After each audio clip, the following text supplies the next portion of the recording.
இயேசுகிட்ட வந்து சந்தோஷத்தை பெற்றுக்கொண்ட சில சாட்சிகளை இப்போ நான் வாசிக்கிறேன். நீங்கள் கவனமாக கேளுங்க. முதலாவது சாட்சி சகோதரி லட்சுமி, சேலம். எனக்கு 60 வயதாகிறது. நான் 40 வருடமாக வெற்றிலை பாக்கு மற்றும் புகையிலை போடும் பழக்கத்திற்கு அடிமையாக இருந்தேன். ஒரு நாள் கூட வெற்றிலை பாக்கு போடாமல் என்னால் இருக்கவே முடியாது. சாப்பிடும் நேரம் தவிர மற்ற எல்லா நேரமும் என் வாயில் வெற்றிலை பாக்கு இருந்து கொண்டே இருக்கும்.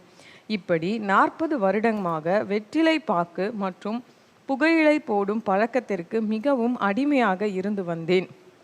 இப்படிப்பட்ட சூழ்நிலையில் கடந்த 2023ஆம் வருடம் மே மாதத்தில் 4 மாவடி தேவனுடைய கூடாரத்தில் நடைபெற்ற 3 நாட்கள் விடுதலை முகாமில் கலந்து கொண்டேன்.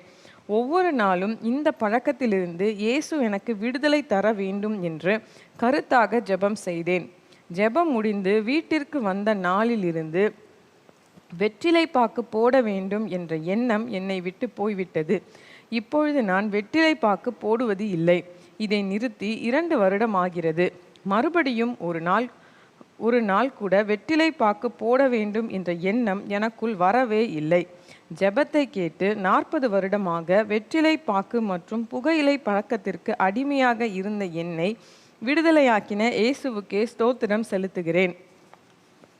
இந்த சகோதரி சொல்லியிருக்கிறாங்க, 40 வருஷமாக எனக்கு இந்த ஒரு பாவம் இருந்துச்சு. நான் வெற்றிலை பாக்கு புகையிலையோடு சேர்ந்து நான் போடுவேன் அப்படின்னு வந்து இந்த சகோதரி எழுதியிருக்கிறாங்க.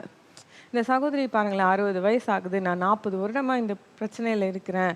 இந்த சகோதரி ஒரு விஷயம் பண்ணாங்க, அவங்க செஞ்சது பாவம் அப்படின்றத அவங்க உணர்ந்து, பாவம் அப்படின்ற ஒரு உணர்வு அவங்களுக்கு வந்து அந்த உணர்வடைந்து அந்த காரியத்துக்காக ஜெபிச்சாங்க. ஜெபிக்கும்போது இயேசுகிட்ட இருந்து அற்புதத்தை பெற்றுக்கொண்டாங்க.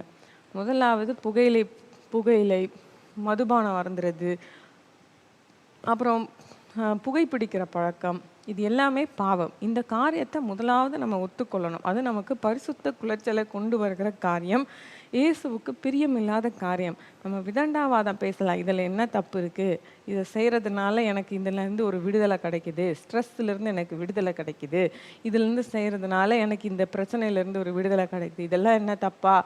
அப்படி நம்ம சில நேரத்தில் நிறைய பேர் வந்து விதண்டாவாதம் பேசலாம். ஆனால் உங்களுக்கு விடுதலை உண்மையாக வேணும் இது அப்படின்னா, இது பாவம் அப்படின்ற முதலாவதாக உணர்ந்து கொள்ளணும். அதுலேருந்து எனக்கு விடுதலை தாங்க நீங்கள் கேட்டிங்கன்னா இயேசு விடுதலை தருவார்.